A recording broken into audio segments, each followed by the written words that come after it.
সিদ্ধান্ত চূড়ান্ত করে অধ্যাদেশ জারির দাবিতে পদযাত্রা কর্মসূচি পালন করছে শিক্ষার্থীরা।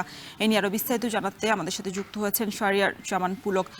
পুলক, শিক্ষার্থীরা কোন কোন দাবিতে কর্মসূচি পালন করছেন, বিস্তারিত জানাবেন।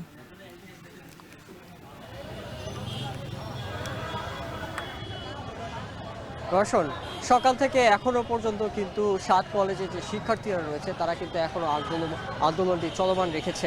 এবং আমরা এখন যদি বর্তমানে পরিস্থিতি একটু জানাতে চাই, এখন কিছুটা শিক্ষার্থী কম এখানে দেখা গেল। তারা কিন্তু বিক্ষিপ্ত অবস্থায় এই যে শিক্ষা ভবনের আশপাশ এবং সচিবালয়ের আশপাশ সেখানে অবস্থান কর্মসূচি পালন করছে। তারা এখানে বিভিন্ন ধরনের স্লোগান দিয়ে কিন্তু তারা এখনো এই তাদের যে অবস্থান কর্মসূচি সেটি চলমান রেখেছে।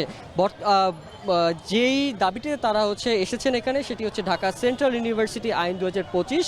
এটি নিয়ে একটি খসড়া নিয়ে কিন্তু নানা ধরনের তর্ক বিতর্ক হয়েছে। কিন্তু এই যে তারা বর্তমানে এখানে এসেছেন শুধু খসড়ার জন্য না, তারা চান আজকে এইখান থেকেই তারা অধ্যাদেশ জারি করেই তারা এখান থেকে পরের টেবিলে ফিরতে চান। তারা কিন্তু বলছেন, আমরা সকাল থেকে কথা বলেছি শিক্ষার্থীদের সাথে, যে গত 9 অক্টোবর পর্যন্ত শিক্ষা মন্ত্রণালয় উক্ত আইনের যে খসড়ার বিষয়ে সকল যে অংশীজন সেইটি মতামত রেখেছে। এবং তারা বলছে যে মন্ত্রণালয়ের যে অংশীজনরা মতামতের যে ভিত্তিটি দিয়েছেন তারা কিন্তু দ্রুতই এটার সমাধান দেবেন। কিন্তু তারা যেটি বলছে যে তাদের যে দ্রুত সমাধানের নাম করে যে বিশ্ববিদ্যালয় গঠনের যে ইস্যুটি, সেটি সিদ্ধান্ত নিতে কর্তৃপক্ষ এটি কিন্তু বেশ তীব্রই কালক্ষেপণ করছে। এবং এর জন্যই কিন্তু তারা এই যে সময়টি লাগছে, কালক্ষেপণটি হচ্ছে, সেটি কিন্তু তারা আর চান না। তারা এই যে খসড়াটি থেকে যে অধ্যাদেশ জারির, এটি দ্রুতই তারা বাস্তবায়ন চাচ্ছেন।